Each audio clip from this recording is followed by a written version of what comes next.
Abhishek Kulkarni and his colleagues.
Stop pushing me. No, no, I'm not pushing you. I'm saying start. Okay.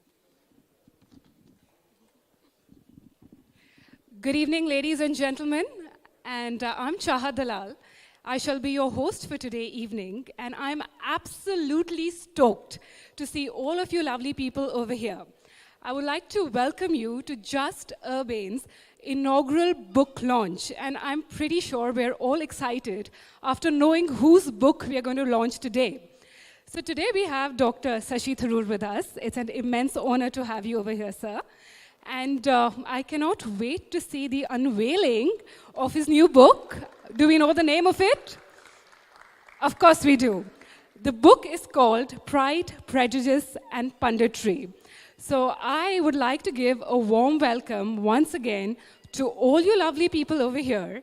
And I would like to tell you that today's event is brought to you by the Rustomjee Group.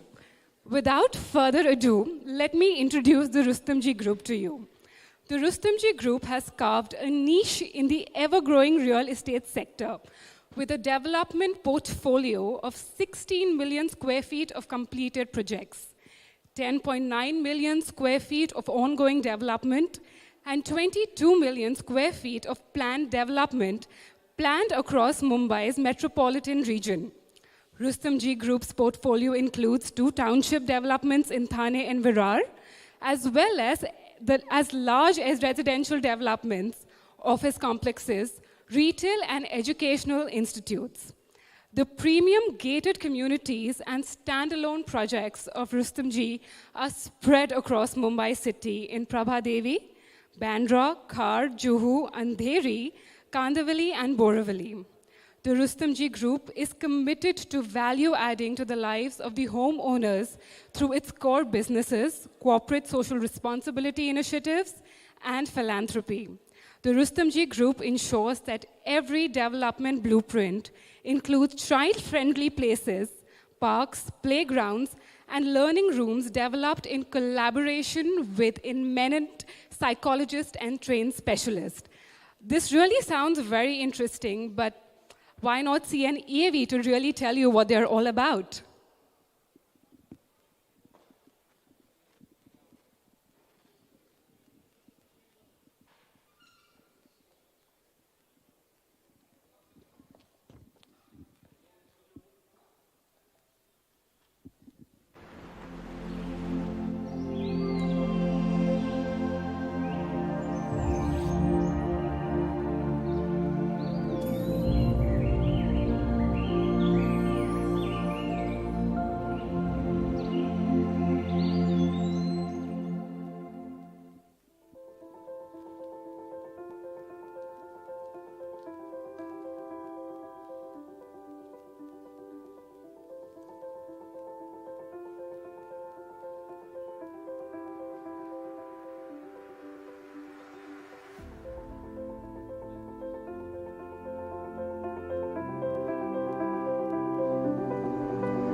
Definitely looked extremely interesting to me. And if it sparked anybody's interest out there, just get in touch with the team and they will help you out. Now, without further ado, let's get to the main event of the evening and unveil the book. I would like to invite upon stage Dr. Shashi Tharoor, and also along with him, Mr. Abhishek Kulkarni, publisher of Just Urbane Magazine, Mr. Chandesh Mehta, Director, Rustomjee Group, Mr. Raket Setia, President, Sales and Marketing of Rustomjee, and also Mr. Bharat Dabolkar. I request you all to please come on stage and unveil this book, please.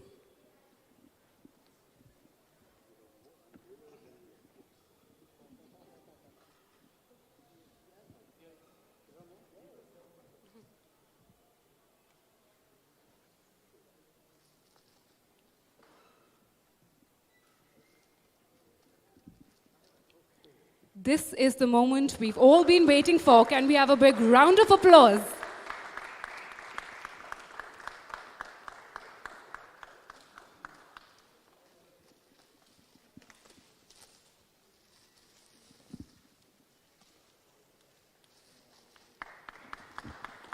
We can do a better job. Can we have a thunderous round of applause?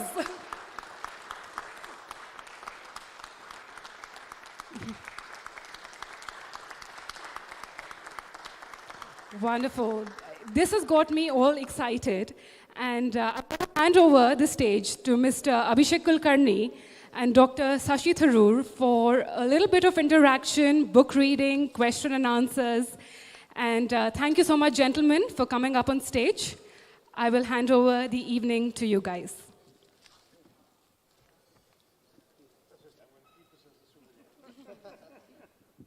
Thank you, Chahat, my wifey.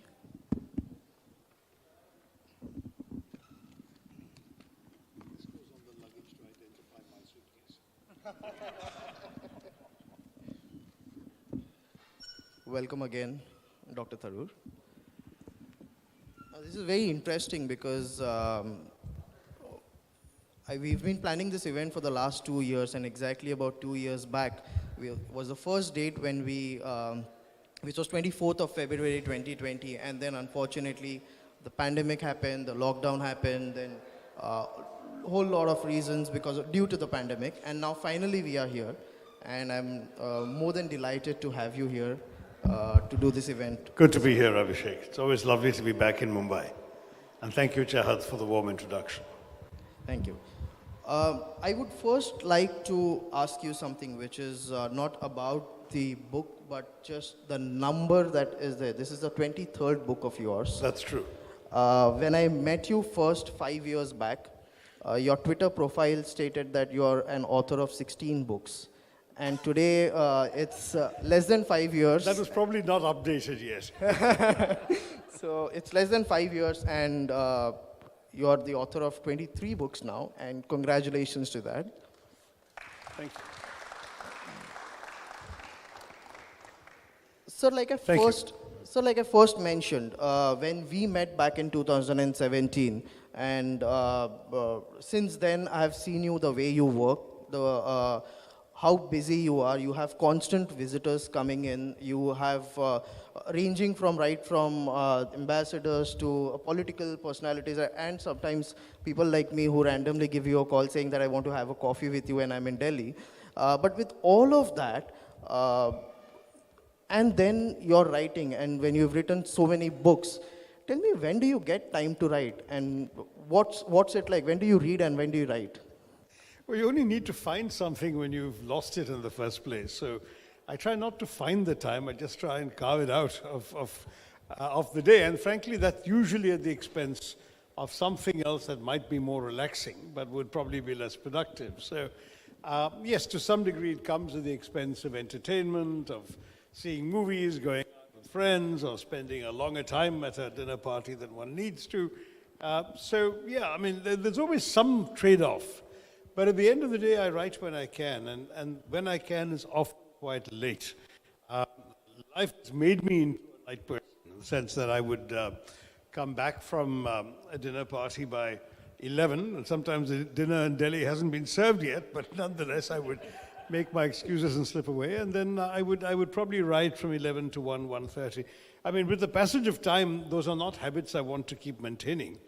But you know, especially when there are deadlines looming and so on, you really want to make the effort to do that. I have to tell you that COVID helped, because the stream of visitors dried up, and especially during the lockdown. I think 2020 was the most productive year in terms of 2 books coming out in 1 year. I think it's the only time I've ever had 2 books coming out in 1 year, and that was The Battle of Belonging, and that was Tharoorasaurus. Tharoorasaurus was easy enough to toss off. I'd done much of the writing before COVID struck, so it was just a question of completing it.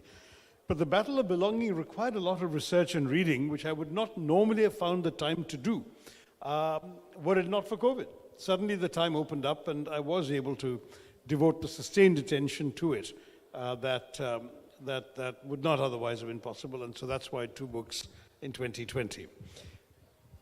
So, I know you've once said that your journey to writing began with reading. How important do you think is reading to become a writer? It's indispensable. I think you cannot be a good writer without being a diligent reader and ideally a very wide reader. Because unless you have a sense of what good writing is, which comes from reading, you will not know how you should write. Now, which is not to say you should write imitatively. Many writers can start out imitatively and then move on to their own styles and discover what's right for them.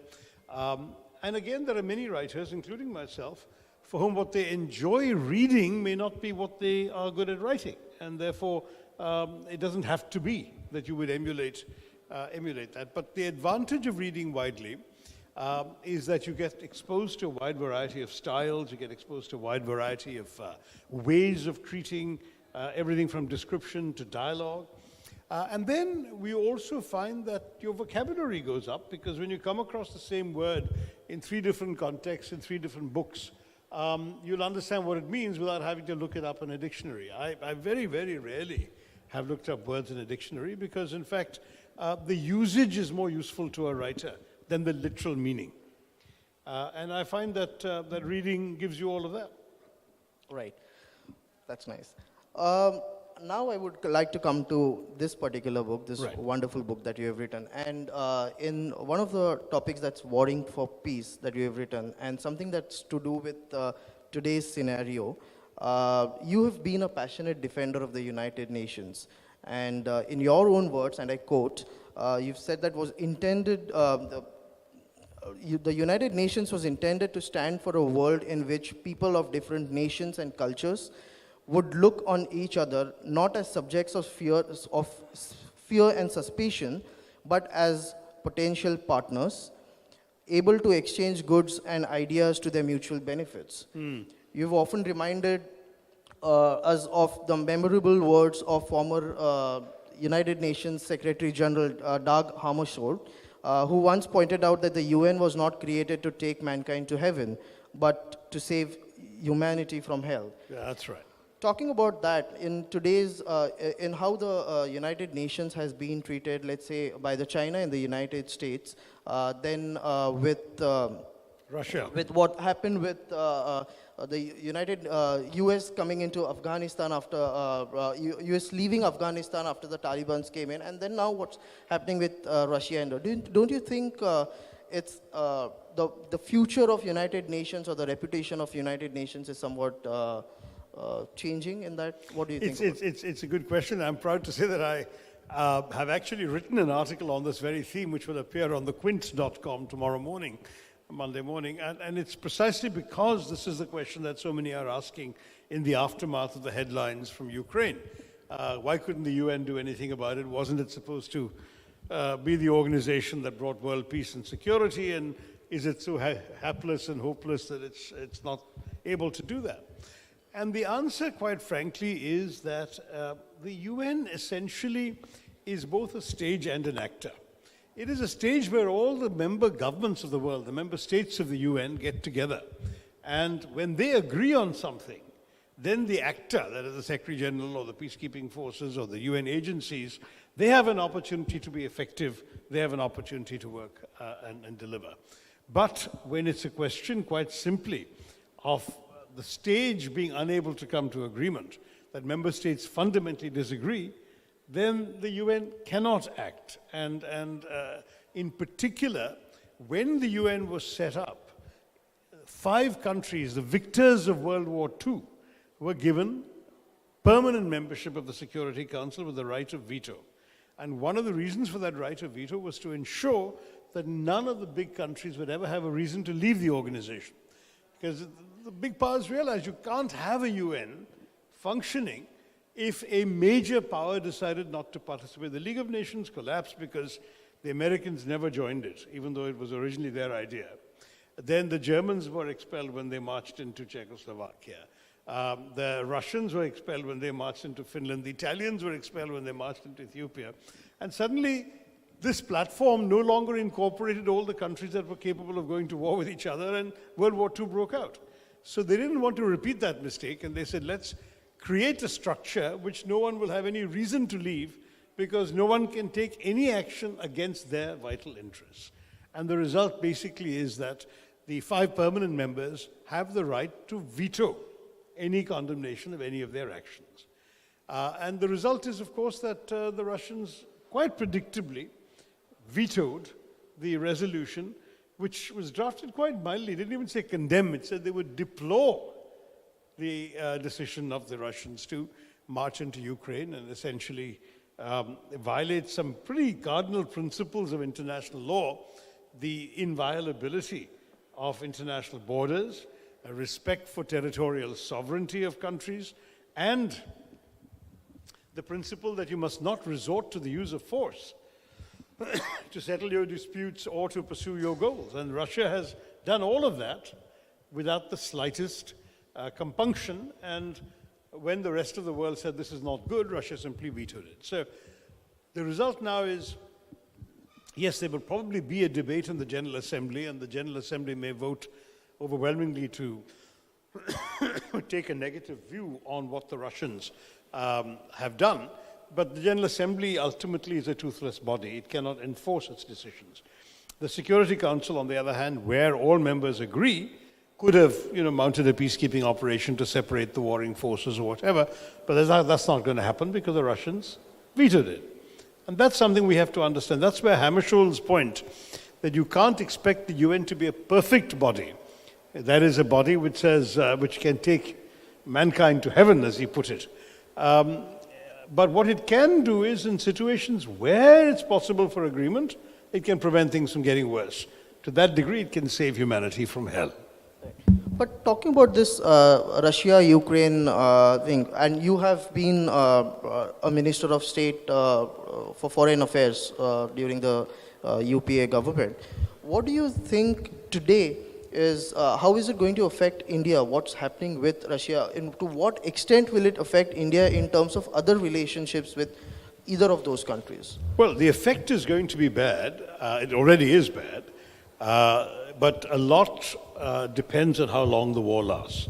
See, no one quite knows the answer to that, because the Russians having marched in will only stop when they've achieved their strategic objectives.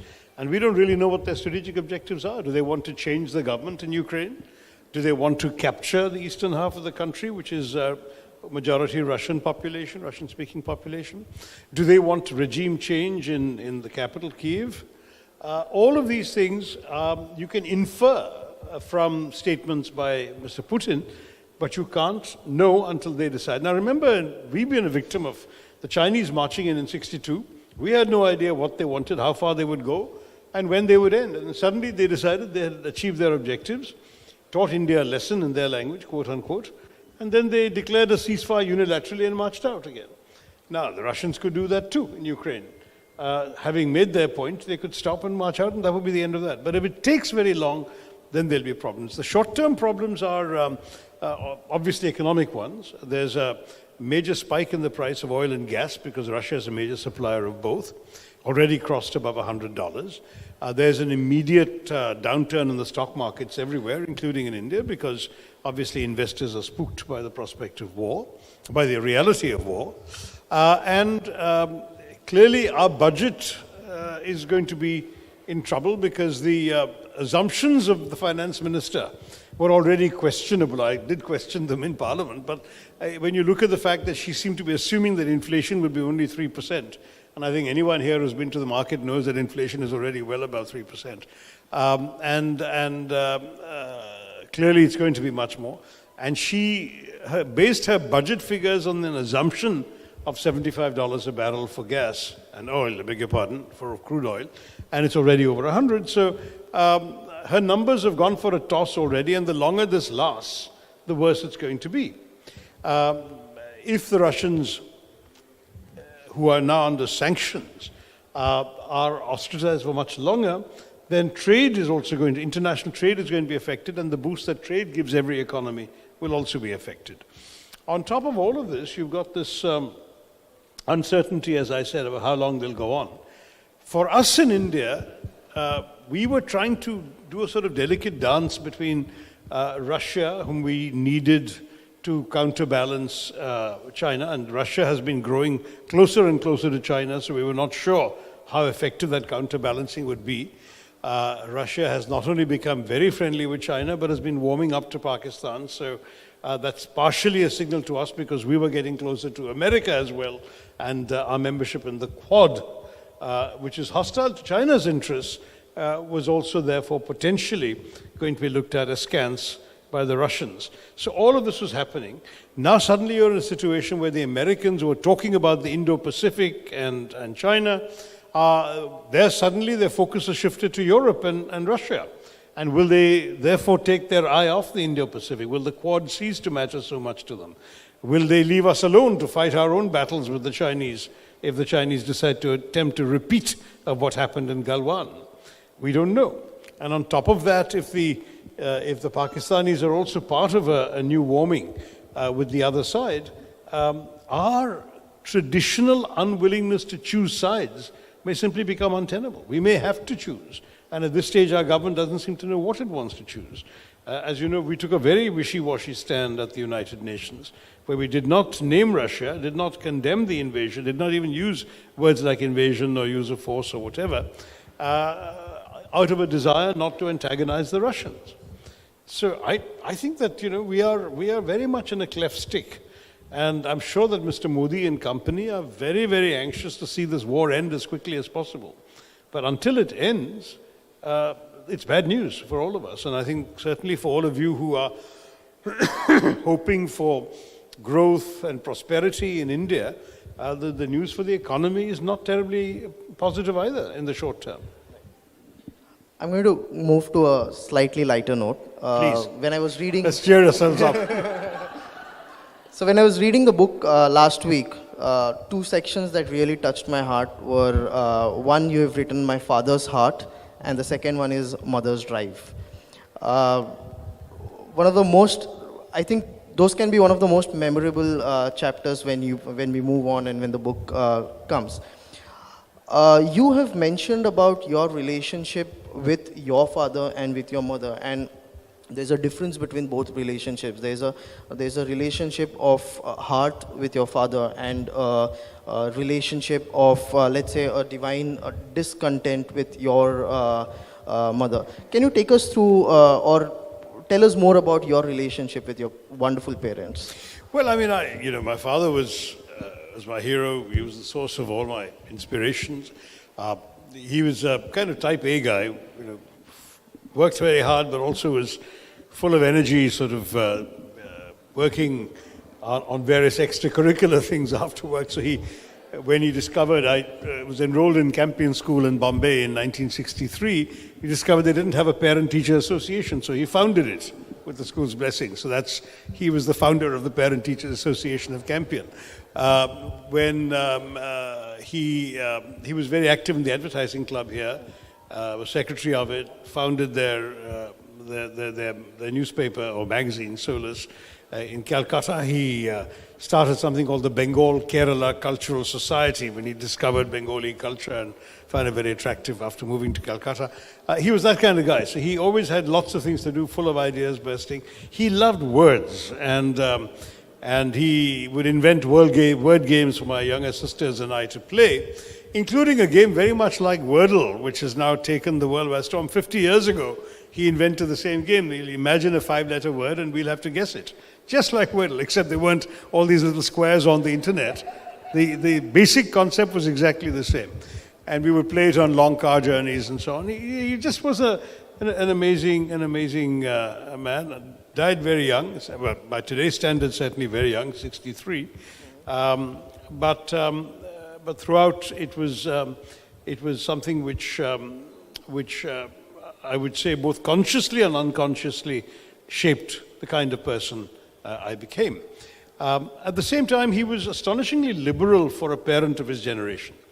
I was inconveniently good at taking exams. I kept coming first in class all the time and everything. And the result was that when the streaming had to happen at the end of class 8, because in those days 9, 10, 11 were the final years of school, and you streamed to science or humanities at that stage, I opted for humanities. And the teachers in the school were so upset, they summoned my parents and said, "This is our best science student for the last 6 years. Why does he want to take humanities? And my parents, like every middle-class Indian family, wanted me to be a doctor or an engineer. So they were equally upset. And they said, what's the matter with you? Why do you want... So I said, because I can't stand the subject. And they said, but you've come first in school throughout. And I said, yeah, because I know how to take exams. But once I've written the exams, the next day I'll forget what I've learned about science. Whereas you ask me about either literature or history way beyond anything that we've learned in school or the textbook, and I'll be able to tell you because those subjects interest me. And that's what I want to spend my time reading and studying. And I must say that today even there are parents of a generation after mine who would not tolerate this kind of attitude from their children, sadly. Whereas my parents were liberal enough, my father was liberal enough to say, go ahead and do what you want. After all, you're the guy who's got to wake up in the morning looking forward to what you study. And the same thing happened again when I got, well, again, it won't mean anything for today's kids, but the highest marks you could get in the old senior Cambridge system was 5 points. And I got the 5 points. And so having done humanities, I could no longer be a doctor or an engineer. So they said, at least, go and study economics and do an MBA after that and make some money kind of thing. And I said, no, I want to study history. And my father said, what are you going to do with history? No one studies history. What can you achieve with that? I said, it interests me. And again, he allowed me to do that. So, I mean, it's in many ways, I look back at not only what he did, but what he didn't do. He didn't sort of crack the whip like a terribly Indian parent and force me to try and fulfill his dreams or study subjects that mattered to him, And to be honest, I think this was a very, very rare blessing and a privilege to have a father like that. So he was a constant source of support and encouragement, and I'm so glad he lived long enough to see me publish my first novel, The Great Indian Novel, and I remember the reception that Penguin threw when we were going around being introduced to people and so on. He would say, I'm the author's author, because he authored me after all. So that's an abiding memory. My mom was very different. She's I will tell you she's not intellectual, but she's a very good reader. Reads, again, widely, extensively, all the time with a book. She's 86 now, and I'm delighted that right now, probably she's sitting down with a book right now, reading. That's what she likes to do. But she's also somebody who's always discontented with anything. Nothing I ever did was good enough for her. So if I came first in class, she'd say, oh, that boy got better marks than you. I said, that boy's in a different class. No, you're not as good. So that was always, she would keep driving me. And in some ways, I suppose, she's lucky too that I didn't crack under the strain or take to drugs or elope with a hippie or something, who knows. But discontent has been a constant feature of the relationship. So I suppose in some ways, because my father was so proud of me and made me feel that sense of, of pride, it was good to have a parent who constantly made me feel pretty worthless, that you really, you got a long way to go before you'll be getting any praise from me kind of thing. So that too helped in many ways. And in her own way, she drove me. I mean, she literally drove me to elocution competitions. She made me do programs on All India Radio and took me to the AIR station on Pedder Road, I think it was, the films division, all of things. So she was constantly driving in the direction of improving themselves and excelling. And I must say, looking back, we're all shaped by parents, and too many of us just take that for granted. We don't really sit back and think about it, reflect, and try and ask ourselves how we are what we are today because of choices they made or chose not to make, and the way in which they've driven us. So I'm very conscious of that and the writing of these two essays. In some ways, it's not what you would expect from a politician, but then I'd like to think I'm not really a typical politician. This is just the reflections of a But it was quite heartening it was quite heartening to read those two sections, I must say. Your answer has actually, you have driven me now to my next question. Talking about your education, you have quite been a topper in all classes, except for once when you came second, much to your mother's dismay, I must say. But She made me feel like there was a death in the family. No, I think I came third, I think. It was even worse. Yeah, so topping in college and then clearing both the IIM entrances, then clearing the fastest two PhDs in the history of Fletcher, and then obviously going to becoming the Under Secretary General at the United States. You've seen all successes throughout, but what's not been spoken about you is more of failures or setbacks that you've ever faced. And normally about highly successful people like you, we don't really think about the failures and setbacks. If I have to talk about it from the UN perspective, when you ran for the United Nations for the Secretary General post, or the Indian politics, where you have very famously said is an Agni Pariksha. How do you deal with your setbacks and failures?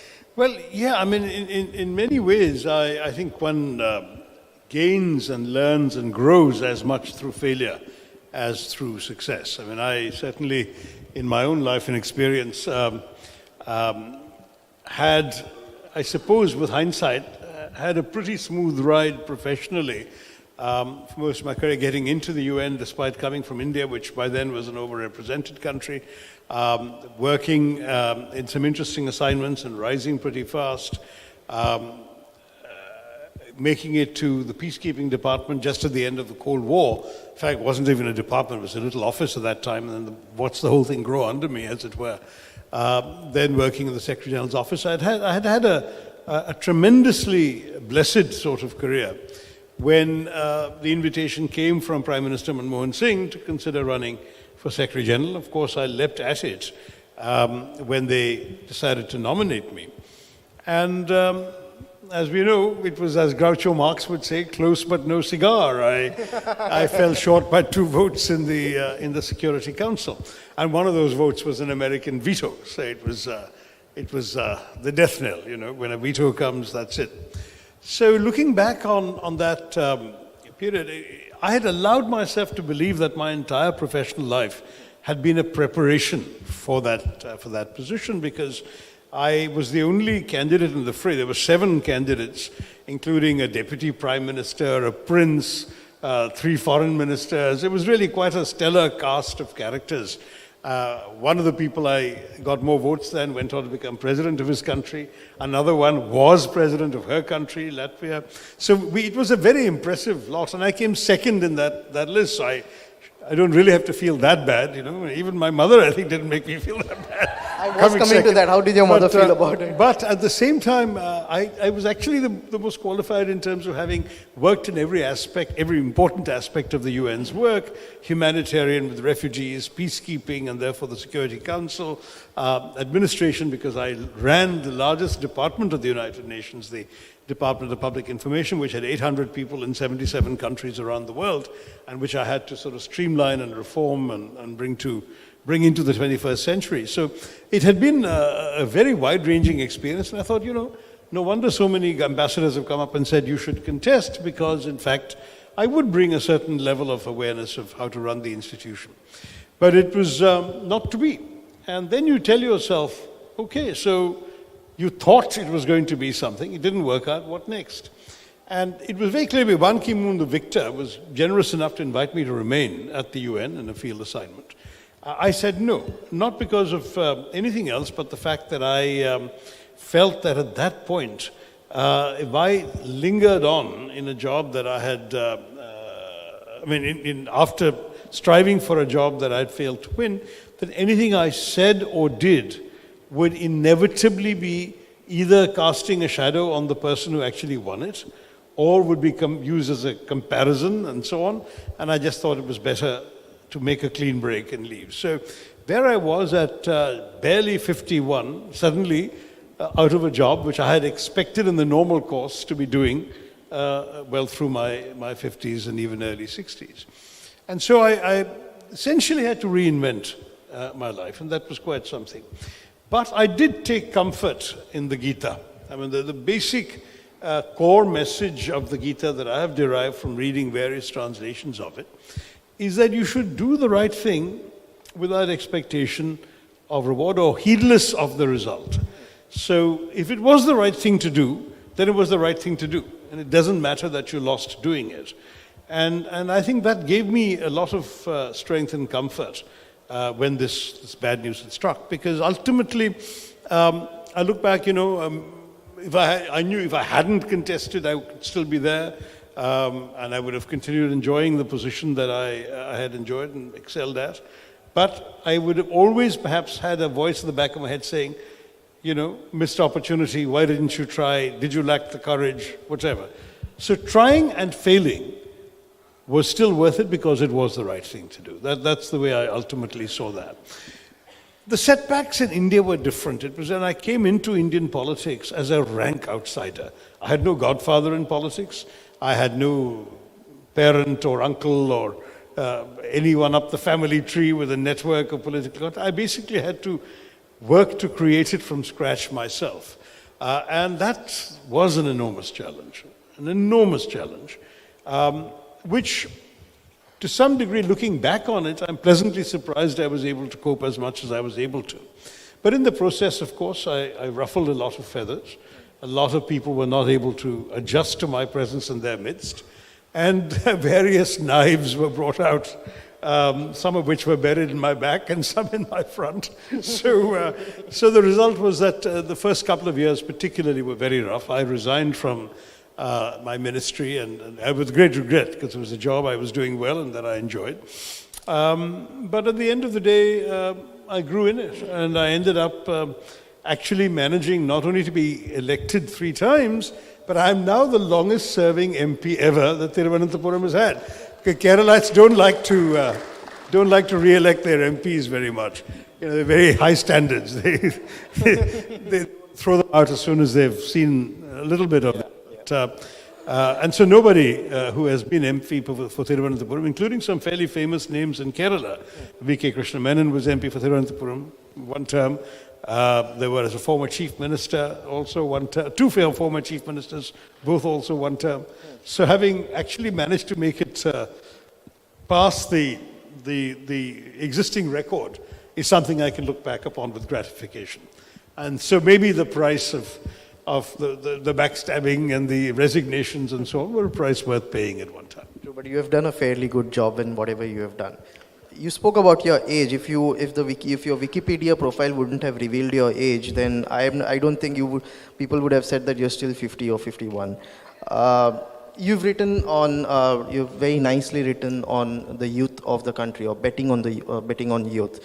And I have seen you in the last 5 years, the way you, whenever you have first things first, most of your staff in your office is they are youth, and you've really had a lot of patience with youth like me. When I first walked into your office to request you to come on the cover of the magazine, when the magazine was just new, we had just 2 issues, and you agreed to come on the 3rd cover of the magazine, and then you agreed to write a regular monthly column every month, and you continue to do that for the last almost 5 years now.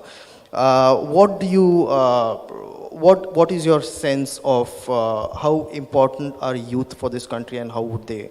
They're vital. I mean, I'm very happy to work with young people, and you're right, the average age of my office is always in the mid-20s, not even the late 20s. It has been since I came into politics a dozen years ago. And the reason I do that, there are multiple reasons. One is, of course, that I can afford them. They're also bright and talented that if I waited for them to be in their full maturity, I wouldn't be able to afford to pay any salaries to them. So that's one factor. But the other, in very honesty, is that the young are keen. They're learning as they work. They're full of ideas and enthusiasm. They come with idealism and commitment, which I think is essential in politics, because that's what puts politics aside from more conventional professions. We're not ruled by the bottom line of money or even by votes. We are motivated principally by what difference we can make and how we can change things in our society. And I will say to you, Abhishek, very frankly, that if you look objectively at at young people the opportunity to help set them on their path, knowing that they still have many, many more years beyond you where they can make a contribution themselves in their own ways and so on, but having had that foundation of a few years with you, that can be immensely, immensely satisfying. It's a moral satisfaction. And so, by and large, the young people who work with me have come for just a few years. Often it's their first job, in one or two cases their second job after graduation. Many have gone back to graduate school afterwards, were enriched by the experience. And I'm proud to say that I'm in touch with every one of them. They stayed in touch with me. They seem to value their association, not just with me and the work with me, but with each other. And there's a little network of people who've done this service and who I think represent, to my mind, some of the best that India has to offer and that India can look forward to gaining. So I would like to see these folks rise to positions of consequence in whatever they choose to do. Not all will stay on in the political realm. Some will go into the private sector, some will do something else, some into academics and so on. But they will all have had a sense of how Parliament works, what motivates politicians, how one can push certain issues, how one succeeds, what one fails at, and so on. That will, I hope, hold them in good stead in their own careers. And one or two of them might even get into politics as well. You're writing again. You're known for your writing when it comes to your domestic and global developments, especially into non-fiction, like An Era of Darkness, and a lot of other critically acclaimed books, which have done fantastically well. One of the things that you have written, and you started your, I would say, your writing career with when you were in your 30s was into the fiction, fiction. That's the Great Indian Novel.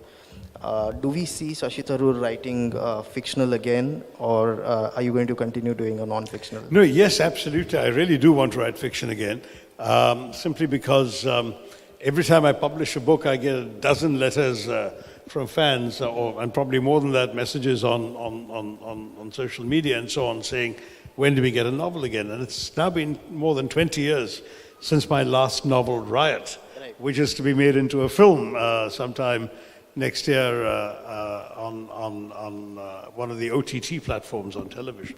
But the thing is that fiction requires not just time, which is scarce enough in my life, but a space inside your head to create this alternative universe, populate it, where the people, the characters, the issues, the incidents, the dialogue is as real to you when you're living in as what you're encountering in your daily life. And that is very difficult when you're in a profession that you're constantly being interrupted at. So I already, realized this in my UN days, because you can't be writing, so you create this glass palace of illusion, this make-believe world, and then suddenly you're dragged off to sort of attend to bombing in Sarajevo, or you're sent off on an official mission for the UN somewhere or whatever.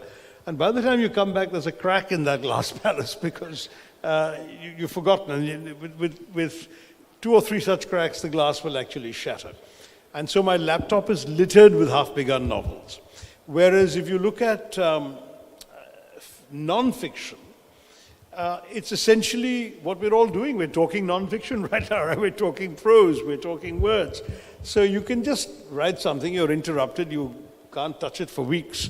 But you come back and reread what you've written, and you find you can pick up the train of your argument, the thread of your thoughts, and then build up and continue on it. So that's why I turned to non-fiction. It was simply more realistic for me to do in my present life. And that's why perhaps, of my first 5 books, 4 were fiction. And of my next 18, they've all been non-fiction. So that's the reality of where I am. I will say, though, that one day, maybe the voters will return me to the world of literature.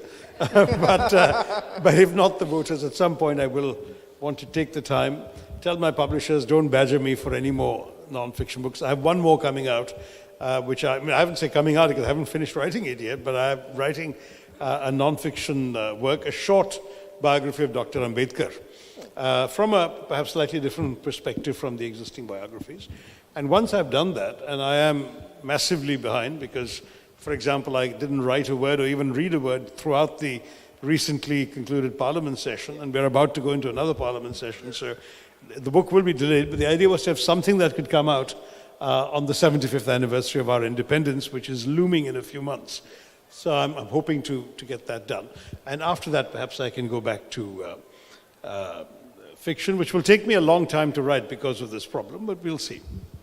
Wonderful, and wish you all the very best for that one which is coming. Thanks, Abhishek. Both your sons are writers, and you mentioned that your mother is an avid reader, and your father has inculcated the habit of reading right from start, and then playing with words. And so if you look at it, it's all to do with playing with words. And what does Shashi Tharoor's legacy look like when we talk about this? Boy, okay. It's very sort of ominous to be asked to already define your legacy. I hope I'm still building it, Abhishek. But yeah, I mean, look, the words are very much part of it because I think, ultimately positions are transient. I'm already a former minister. One day I'm going to be a former MP. But I hope never to be a former writer. I hope that I will always have the books, to leave behind something on the shelves of my children and successive generations. I'm gratified, for example, that a book I wrote more than 30 years ago, 35 years ago almost now, the great Indian novel, is being read by people who weren't born when it came out the first time. So, and when young people come up to me clutching copies of that for autographs, I feel terribly gratified because that's the idea, the sense that something has lasted long enough and can continue to last. And that to me is immensely valuable. So I hope my legacy will be my books, will be my words, and will at the end be the ideas, the narratives, the stories they contain, and how they may have influenced the minds of people who weren't known to me when I wrote them. Now, two more quick questions, and then we are going to open the floor for questions, some question and answers. I hope we have some time. How do you keep your patience with trolls? By ignoring them. The trolls, the social media gnomes. I mean, it really is. Initially, of course, I would read some of these things and get terribly hurt, as all human beings tend to do. And I think one very famous resident of the city even briefly sort of shut down his account because he was so offended by some of the things being said to him. I would say that it's normal human nature not to take abuse lightly because, in our normal social interactions, when somebody actually screams at you and says bad things, it does leave a scar and it does damage a relationship and it does have an impact. But on social media, the bar is very low.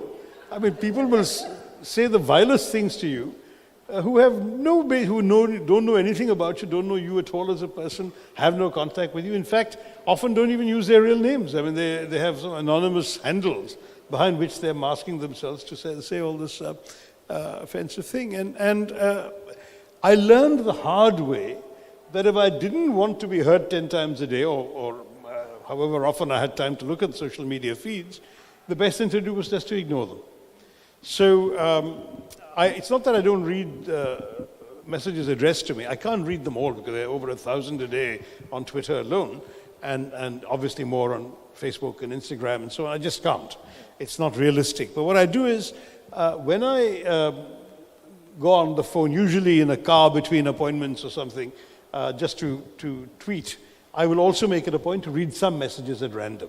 So it's not systematic searching. I just see, what have people said about me. There's an option you get on Twitter for looking up mentions. So look up the mentions, and if there's something interesting that's worth responding to, I will. If there's something that's worth retweeting, I will. And if there's something that's just downright offensive and nasty, I'll just move past. I mean, spending the time and energy to complain to the social media company, Twitter or whatever, to block them or take them down, is not worth it because the process is long and cumbersome and they're hopeless at responding and implementing all this. So I just think the hell with it. Let it be there. How is it going to hurt me? I mean, this beyond the point. I remember Kofi Annan, the late, wonderful Kofi Annan, who gave me lots and lots of earthy wisdom over the years. Full of African proverbs his father had taught him. And I mean, for example, when at a much milder level I was subject to some unjustified criticism, he said, don't worry, there's an African proverb that says that little boys only throw stones at trees that bear fruit. So it's because you're a fruit-bearing tree that they're throwing stones at you, don't worry. And that was a very good proverb. But something else he said, which is a slightly complicated African proverb, was, when the sharks bite you, don't bleed. And I said, I don't understand. When sharks bite you, how can you not bleed? He said, think about it, you'll understand it one day. And boy, was he right. Because it was when the absolute nastiest stuff came out that I realized the meaning of his African proverb. Because the satisfaction they want is to see you being hurt. Right. And is to see you suffering. That is the bleeding that Kofi was referring to. So if they bite you and you go on doing your work, achieving what you have to achieve, looking at least to the world as if you've been untouched and unscarred by these things, then they have lost the satisfaction of their victory. They have no victory. And so that was a piece of wisdom that helped me going. So I basically ignore what has been written, and that's the only way to stay sane. So I would recommend it to all those Bollywood stars who occasionally threaten to shut down their accounts. That's what they should do as well, just ignore. But you are the chairman on the parliamentary committee for this, so I'm sure there is a lot that and you definitely will do. But let me move on to this, because we are also running out of time. One word for Rahul Gandhi and one word for Narendra Modi. Oh, is one word ever enough for these complex personalities? I think Rahul Gandhi's been very unfairly caricatured, particularly I would say by the opposition to him from very organized trolling campaigns by the BJP. I think there's no real doubt about that. There are people paid to demonize him, to exaggerate any lapse or slip, to doctor things by cutting words and cutting clips. And essentially, a very systematic campaign has been afoot to portray him in a certain way, which he's not like. So, I don't know, I suppose you had to pick one word. It would be unfair to have done this to him. Mr. Modi, I've written a book actually called The Paradoxical Prime Minister.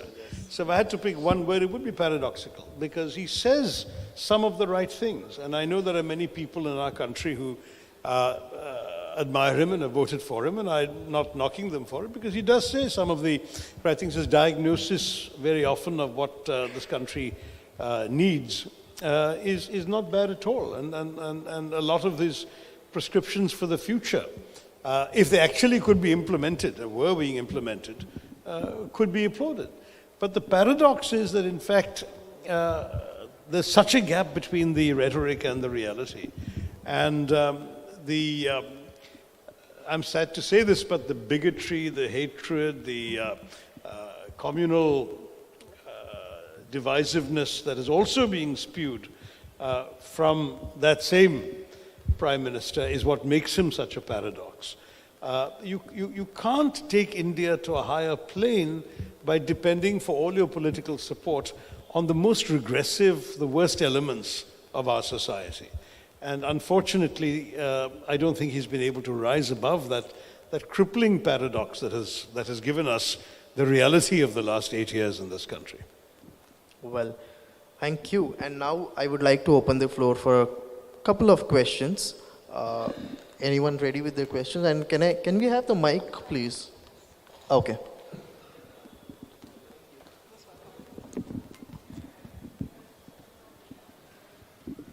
So do tell me who you are when you're asking me, just so I know. So I'm Praveen Bhatt.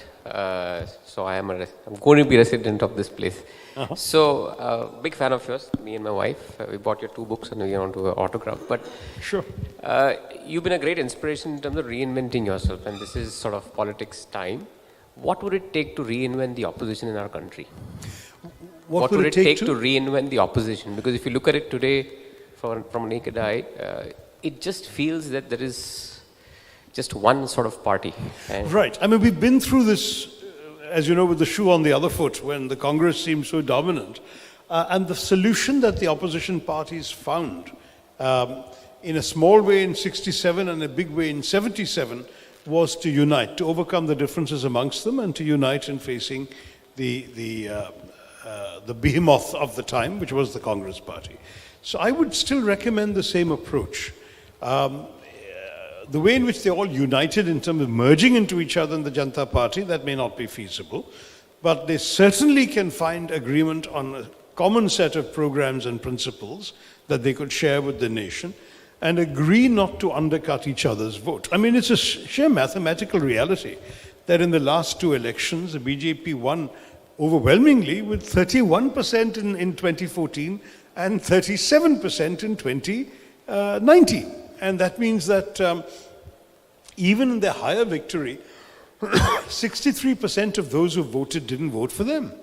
Now that raises some real questions as to whether, had the opposition not been busy undermining itself, whether there might have been a very different result.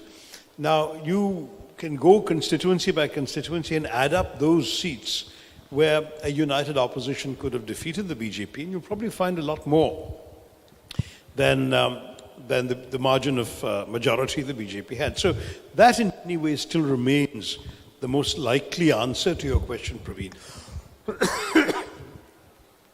Oh, thank you. That's most welcome. I'm always able to enjoy a hot tea for whatever. Thank you. Thank you. Whatever the occasion. But anyway, so sorry, Praveen. That's I think the short answer. I think Samir Srivastav wants to.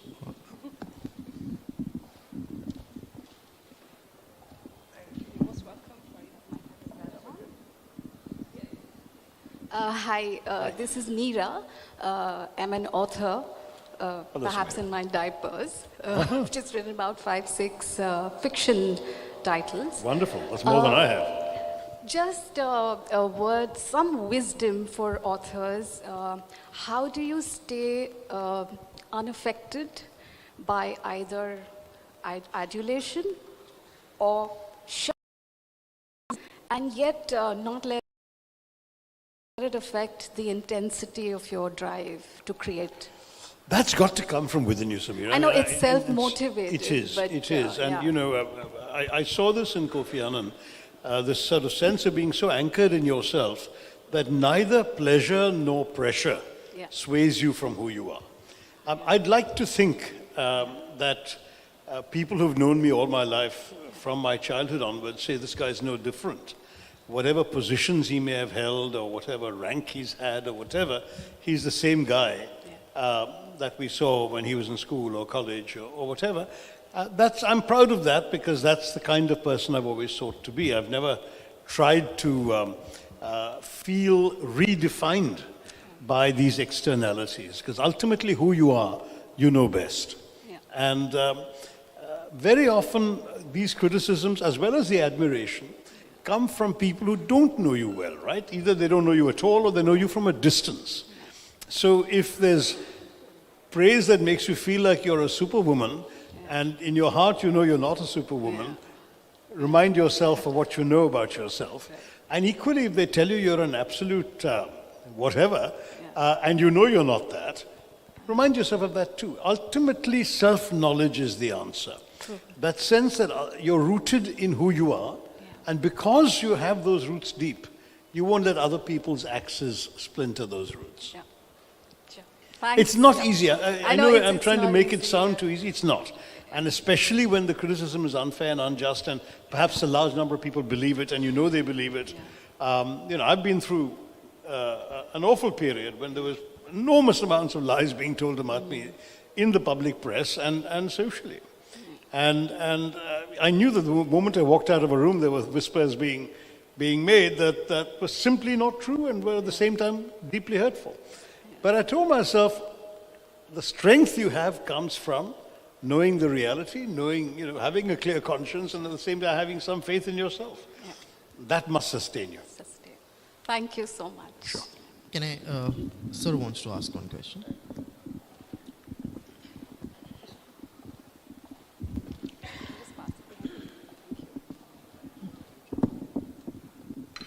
Sir, you've been such a famous author, you've written so much, and I know you've been a passionate environmentalist as well.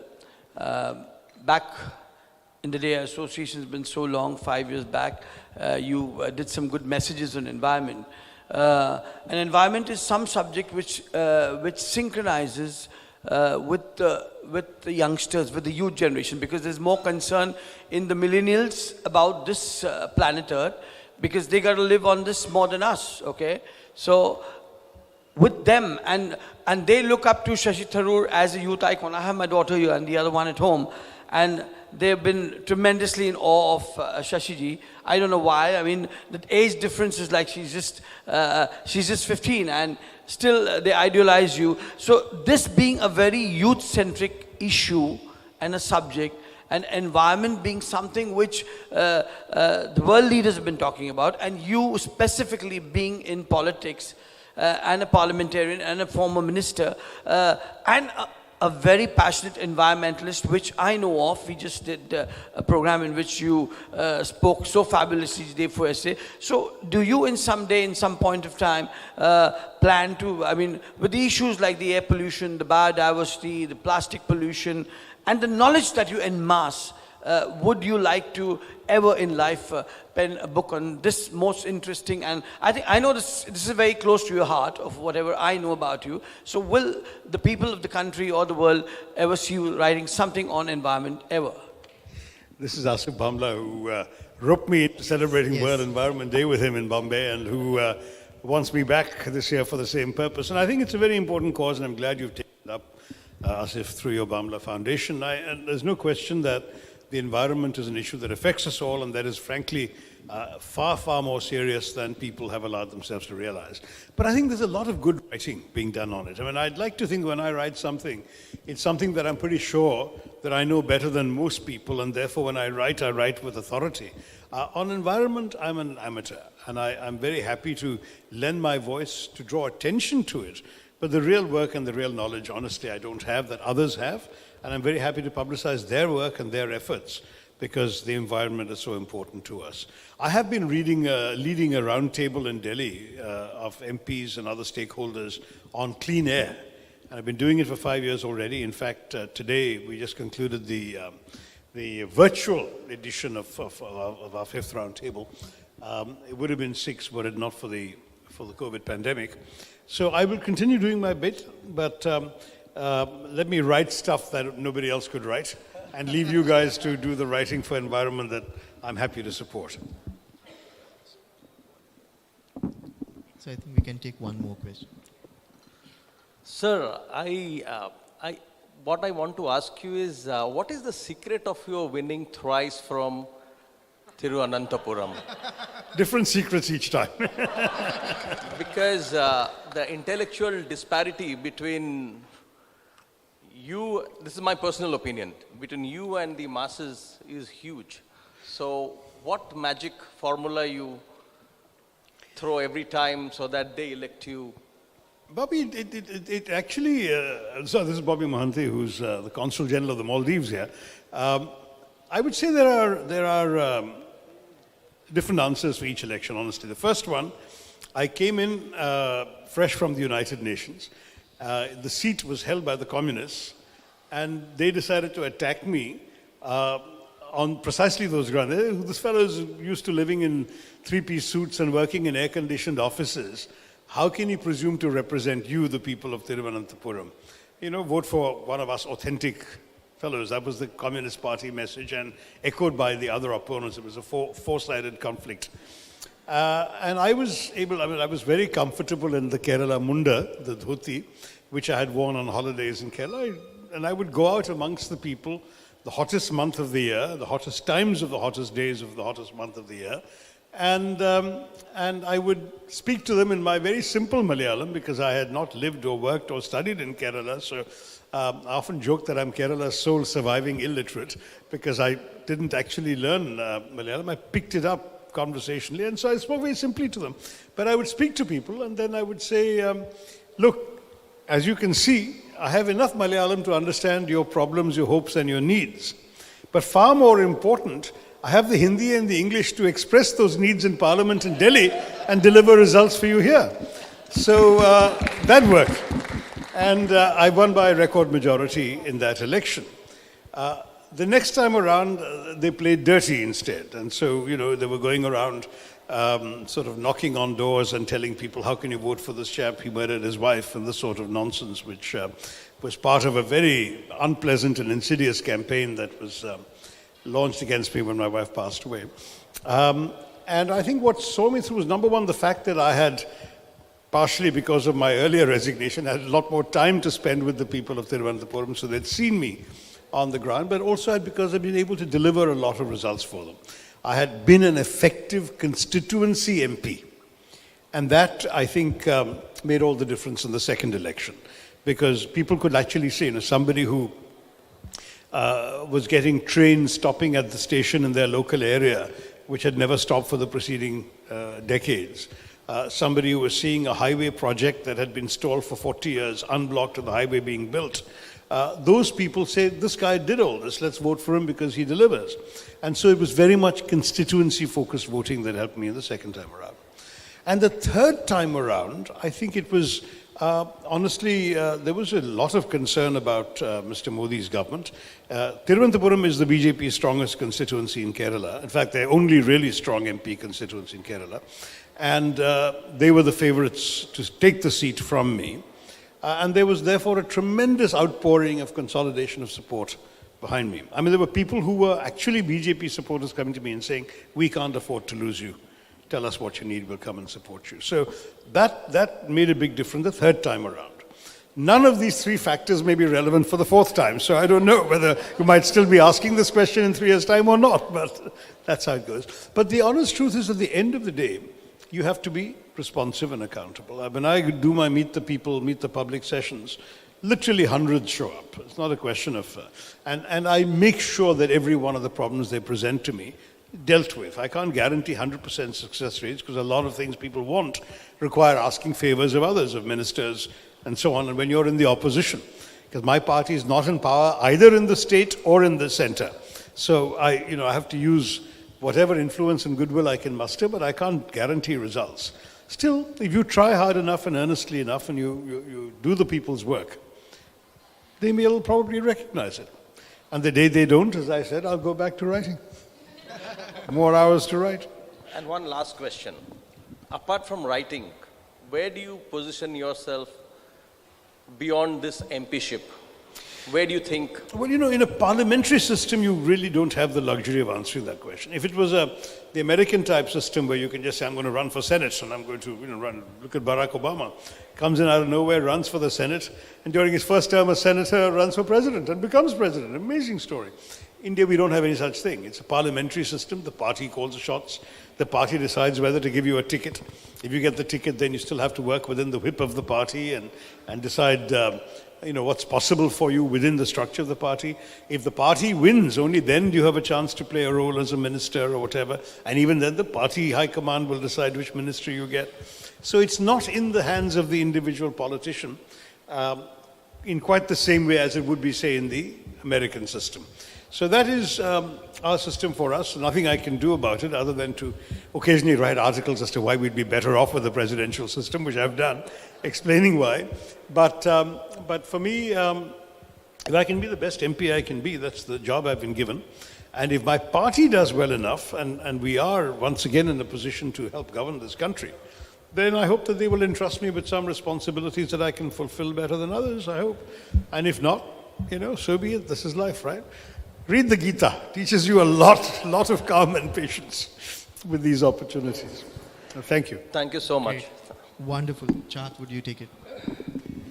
There's a couple of hands at the back there, and I know it's late, but we should probably Okay, Yeah, we'll just do last 3 questions. the lady at the back there. Yes, I'm just coming to you. Matthew can forgive us. I think we have to give the lady the chance. It was really a pleasure hearing you, Mr. Tharoor. You're one of the most eloquent politician we have in the country. And needless to say, I'm one of your biggest admirer. You did talk about your discordial relationship with your mother. And it was just your father who was always very supportive and gave you a free hand on what you wanted to do. has it shaped you in a certain way? Because there's a lot of similarity in your story and my story. Really? And unfortunately, my father is resting in heaven too. And you know, the way you said that whatever you did, and she's like, oh, this kid did better than you. Has it shaped you in a certain way? Well, yes. I mean, in the sense that, you know, sometimes, again, you know, this business about knowing yourself is so important because, you know, where the criticism of a parent is justified criticism, you know, and where you feel the criticism is based on their ignorance or their bias or their existential discontent, then you will know that you've done the best you can. So I often tell kids when I'm addressing high school convocations or college convocations that what you owe yourself is to be the best you that you can possibly be. No one else can be a better you than you. But equally, you can't be better than you're capable of being. I mean, you know, none of us is made to, if every one of us could be Prime Minister of India, every one of us could, you know, orchestrate a moon landing, every one of us could do a blockbuster Bollywood movie, perhaps we all would, but the fact is we can't. Talents, opportunities, various other things come in the way. But if you know yourself and you know what you're capable of and you don't let yourself down, you try to be the best version of yourself, then ultimately that's what will sustain you. I should have stressed when Abhishek asked that question that my mom and I are now in a great place. She's been living with me for the last few years and found a great deal of mutual love and regard. And she occasionally actually manages to say nice things to me. So there's always hope, you know, if you last long enough to keep at it, one day good things will happen even in tough relationships. Yeah, we had someone Wonderful. here. Hi, this is Matthew. We lead Dr. Tharoor's infantry troop here in Maharashtra. My question to you, sir, is with respect to the Ukraine thing. So, had you been in the UN, what kind of roles UN and NATO could have played to de-escalate or to avert the situation which Ukraine is facing right now? It's tough in a situation which a permanent member is involved in. I suppose the Secretary General would have tried to be a little proactive at the beginning of the, you know, when the Americans are publicly warning that their intelligence showed them the Russians are building up for an invasion. At that time, perhaps the Secretary General could have sent discreetly a special envoy to Moscow to meet with the foreign minister, and if possible, if the envoy had the stature, then meet with the president also and say, listen, these would be alarming consequences, these would be the problems, we really hope that we can help you come. What would it take to help you come down? Can we use our good offices? And if he says, yeah, you get the Ukrainians to sign a decree that they will never join NATO, that's good enough for us, then the UN Secretary General could have perhaps gone and tried to negotiate. Who knows? I mean, these are the kinds of things one could have explored. Whether it was done or not, we'll never know because it certainly wasn't done publicly. And clearly it didn't work, if he tried it. But I don't know that he tried it. That would have been a way. See, a lot of what the more successful Secretary General achieved were thinking outside the box. Hammarskjöld, in particular, was famous for that. Enlisting the help of others. I mean, one episode which even we in India don't know much about is when the communist Chinese government in 55, I think it was, shot down an American spy plane. And the pilots didn't die, they crash landed, they arrested the two pilots, the two U-2 pilots. And it was a major crisis. America did not have any diplomatic relations with communist China at that time. And therefore there was no way they could negotiate the release of their own citizens. At the same time, the Chinese were afraid the Americans would come and bomb them to get these guys released or whatever. So they turned to unofficial channels to Krishna Menon, who was not even foreign minister. He was essentially India's sort of super envoy to the UN. He would lead the delegation to the UN. And he was able to negotiate using the good offices of Dag Hammarskjöld, the UN Secretary General, with the Americans and the Chinese, and he negotiated the release of the two airmen and got them returned to America. Now that's the kind of thing where Hammarskjöld, the Secretary General, used sort of these unofficial channels and good offices to de-escalate what could have been a very, very major crisis. Now in the case of Ukraine and Russia, I don't know what was tried. That's probably one thing that could have been tried. But once it got to this stage, then clearly the UN cannot intervene through the traditional mechanisms of a Security Council resolution or sending in peacekeepers. That only works if the permanent members agree. And the permanent members don't agree because one of them is actually the perpetrator. Thank you. Thanks, Matthew. Matthew is the head of the All India Professionals Congress in Maharashtra. Very nice. One last, please. Sure. Good evening. I'm Dr. Solkar. I'm a pediatrician. Great. All our lives, since our childhood, we've lived with different people of different religions. In our childhood, we never made friends thinking who that person was. I agree. Unfortunately, in the last 8 years, we have lost more than half of those friends because they have started taking sides. People like you are a role model for our youngsters. Thank you. So, what would be Mr. Shashi Tharoor's message to the young generation of our country, where with your guidance, the future of our next generation can be saved? Thank you so much, Dr. Solkar. Well, I've been writing this extensively in articles, columns, and books, saying, in fact, many of my last few books have been precisely making the plea that let us, for God's sake, not accentuate on what divides us, but focus on what unites us. Like you, I actually had a childhood in Bombay, and my parents, of course, were from that nationalist generation. My father dropped his caste name in college because Mahatma Gandhi was encouraging people to drop the caste names at that point. When friends came over to play, not once was their religion ever mentioned or their caste or anything else. I mean, they came, they were friends. Later, as I grew up, I realized, looking back at their names and their appearance and so on, that actually amongst the friends who were coming to my home were everyone, Muslims, Christians, Hindus, Parsis, Sikhs, and even a Jewish boy. And they were all in and out of the house all the time, and never once was any sense of difference implied. To my mind, this was the magic of India. I've celebrated it in many of my books. And I think that we have deeply damaged ourselves as a society, as a civilization, and of course as a country in the political sense, by accentuating the sense of difference, by trying essentially the interests of one political party in creating a majority for itself out of the so-called majority community, has created a sense of difference and a sense of polarization that is awful. And in one of my books, Why I'm a Hindu, I've actually written about the fact that this is actually profoundly un-Hindu. Because what Swami Vivekananda taught us is that Hinduism is not just a religion of tolerance, it's a religion of acceptance. We are taught to accept all religions as true. All ways of reaching out to the divine for the Hindu are equally valid. And the Shiva Mahimna Stotram says that as various rivers flow, some straight, some crooked, in different directions and end up in the same sea, so also all forms of worship reach the same divine.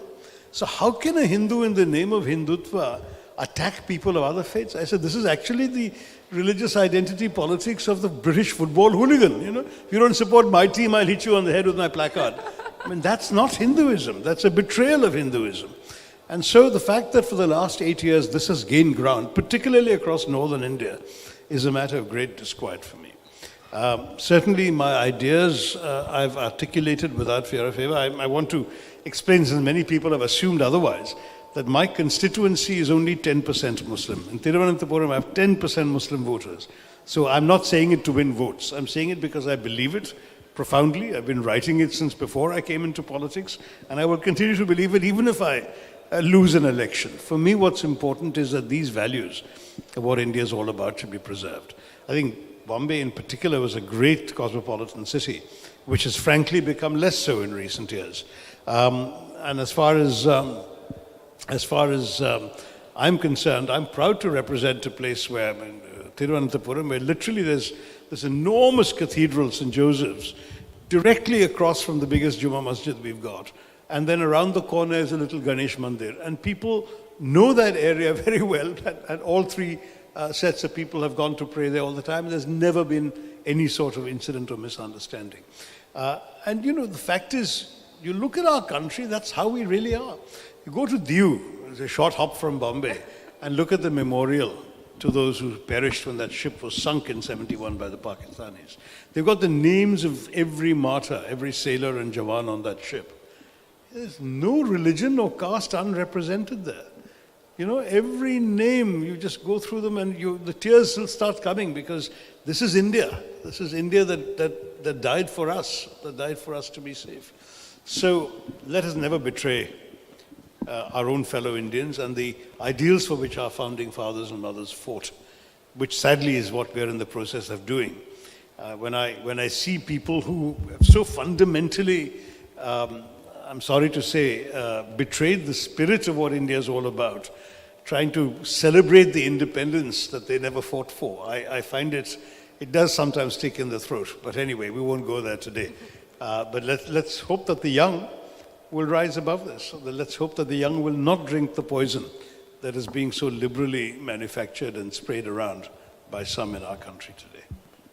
We have 2 more questions by 2 lovely ladies here. Do we have time for that? Do we have time for that? I don't know. It depends on the person who's giving me dinner, who I think happens to be you. So. Okay, we will run past with one last question. One last question we can take. Sure. Good evening, Dr. Tharoor, and thank you so much for your time. I'm Ritvika. I'll keep it short, and in keeping with the theme of a book launch, I think we'll all be very curious to know your favorite fiction author and favorite non-fiction author, someone who inspires you apart from the author's author, which of course was your father. If you could enlighten us on that. Thanks. You know, I've been very bad at playing favorites, at anything. My favorite cricketer, my favorite book, my favorite movie. I always have too many to answer. So as a kid, I have to say my favorite author was P.G. Wodehouse of fiction. He wrote the best comic novels ever written, brilliantly written, magnificent style, very clever plotting. Just the whole thing is a delight. You just get transported into another world. And you escape whatever worries you may have in real life if you pick up a Wodehouse. But I'd finished reading all 95 of his books before I was 19. So since life is too short to permit much rereading, I have broken the rule and reread some of Wodehouse, but not that many. I think the last one I picked up was when I had COVID in the summer of 21. I read one Wodehouse again. So that was it. But thereafter, obviously my tastes have also grown and matured and expanded, and I've read a lot of different kinds of writers. Gabriel Garcia Marquez was a discovery well before he won the Nobel. Amazing writer and beautifully translated, which makes all the difference when you're reading somebody who didn't write in the language in which you're reading them. The quality of translation does matter. There's some very good work out of Eastern Europe. Milan Kundera, for example, again written under the pressure of communist rule and reaction to that. You got some amazing work. English writers, people like Philip Roth, John Updike, and so on, highly readable, very clever use of prose, and so on. But one reads, and then one's life reduces one's time available to read, so you read less, and you're not speaking authoritatively anymore. Because if you ask me this question in the 80s or even the early 90s, I was reading pretty much everything that people thought needed to be read at that time. Because there was time to do it. Now I have so many other distractions with emails and WhatsApps and internet commitments and work and so on that I'm reading much less. So I'm not answering your question like somebody who has read everything and can authoritatively tell you which one is worth reading. That's the general answer. But honestly, the real answer for any of you who ask that question is whatever works for you. Because ultimately, a writer must speak to the reader. And I'm not vain enough to assume that anybody who reads me will turn the last page saying, wow, what a great book. Some do, and they're often right to say so, and I'm delighted. But some may say, there are too many words I didn't understand, or why does he have these complicated ideas, or whatever, And you have to accept that. So your answer to this has got to be read as widely as you can, and you will discover who gives you most pleasure. But above all, read for pleasure. One of the saddest things for me that I see with young kids now is that too many of them associate books only with homework and school books and textbooks. And they don't read for pleasure. Whereas I discovered books at a time when they were a source of pleasure, when they were for me escape and entertainment, not just education. Education also, but all of those things. And that the pleasure that comes from books is something that the youngest generation today sufficiently see. And I would encourage all of you, whenever you see a little person, get them to read, because if they realize how much fun they can have from that, and very different kind of fun from playing with a handheld device or looking at a screen, it may be the making of them as a human being. Thank you. I think we've Thank you. I know we're short kind way of ahead of our time. Well, really, thank you so much, Dr. Thank you, Shashi Chahat. Tharoor, Thank for you, sir. enlightening us and taking us through this beautiful journey. And I think we all look forward to reading, because the title itself is very intriguing, the Pride, Prejudice, and Punditry. We already associate it with a favorite of ours. So thank you very much. And I would like to hand over the stage to Mr. Abhishek Kulkarni to give a vote of thanks. And we would like to follow it with a felicitation. I'll just leave this to you first. Thank you very much. It's been a fun audience and great questions. Thank you very much. Thank you, everyone. I would really like to thank Team Rustamji for hosting us here as well. And I would request Mr. Sethia and Mr. Mehta to come to felicitate Dr. Tharoor, so that we can end the session with this. I would like to thank every one of you for coming over here and giving us your precious time. I'm sure you all had a fabulous time hearing Dr. Shashi Tharoor. I think it's a pleasure to hear you every time. It's mesmerizing. Thank you. Can we have a round of applause?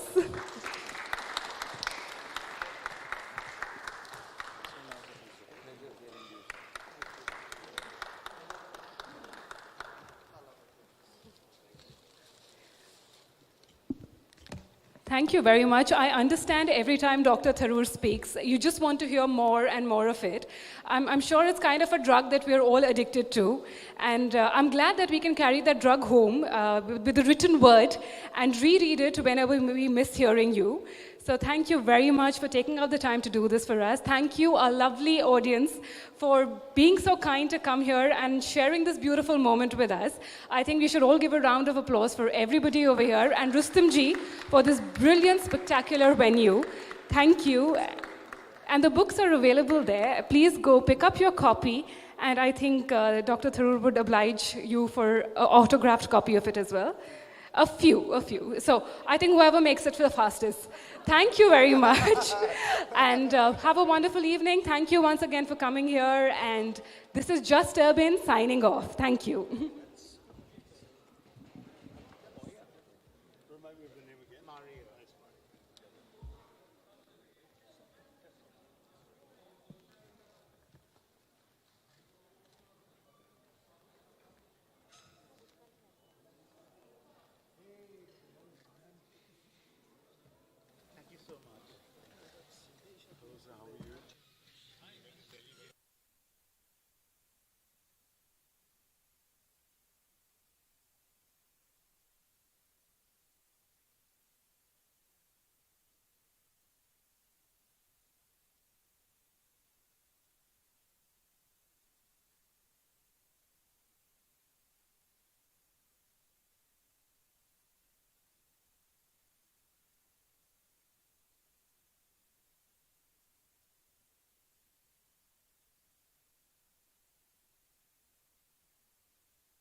Family engagement, you were about to leave, Mr. Rajesh. You have a picture, with the book we can have a picture. Few of us. Let's sign that. I'll sign your copy while they